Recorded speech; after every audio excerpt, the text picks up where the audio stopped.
originally from San Diego, California. I was born and raised there. I grew up going to church with my grandma in the summers when I would go and spend some time with her, but never really dove into Christianity myself. Yeah, so I actually grew up in St. Charles, and I came from kind of, not a real religious family, but Catholic family. We went to church a couple times a year, barely graduated high school, and then decided to do the military route.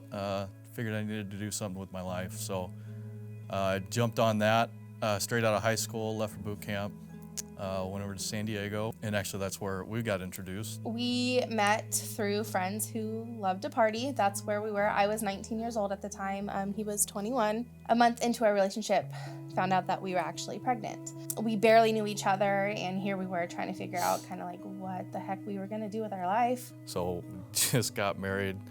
Haven't been back long. She's pregnant. We've known each other for a few months, and now I'm leaving again for Afghanistan for the second time. And I remember one specific event when I was overseas that gave me a little bit of perspective, and I was like, wow, somebody's looking out for me. I don't know how I made it through the day, but somehow I'm still here. I come home, married, now I have a 2-month-old daughter, and life kind of got turned upside down for me. In October, we moved to Hawaii, so I think we've actually been married together with a daughter for 3 months, and now we're moving to Hawaii. So I think when our daughter was around 18 months, we finally decided to start trying for a second. And it took us a couple months, but I did end up getting pregnant. And it was exciting because it was like, we got to be excited for it. Whereas our first, it was just a shock, and, it wasn't the most exciting time of our life. So got pregnant with that baby. And then a couple weeks later, we found out that the baby did not have a heartbeat. And so I went through a miscarriage. And again, it was kind of just like, what the heck? Why is this happening? The same week that I recovered fully from my miscarriage, we ended up conceiving our son.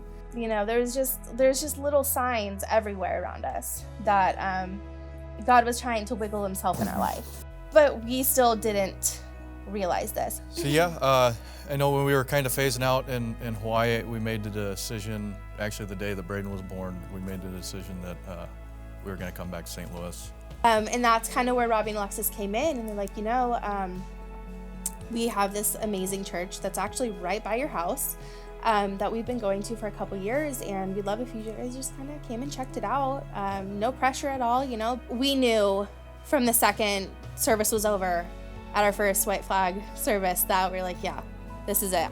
This is for sure, like we're sticking around. I'm like, what's the next move? So I don't even really think we had a conversation about it. We just both kind of mentally were like, yeah, let's go get baptized. And I think it was after starting point, we're like, okay, well, let's do it. So it was on Valentine's Day that we ended up getting baptized. And I know I reached out to Robbie a couple weeks before that. I think it was after starting point.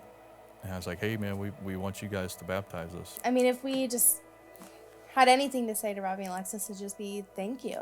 I don't know without them really being that guide for us to this whole spiritual journey that we have been on for about a year now, if we would be where we are. It's impacted us in such a way. I mean, it's hard to even explain without knowing exactly where we were before and seeing us now. But yeah, I mean, we appreciate you guys. You guys are like a model couple for us, and you have the relationship that I kind of look for having with her, and we're so appreciative of it. And yeah, we love you guys.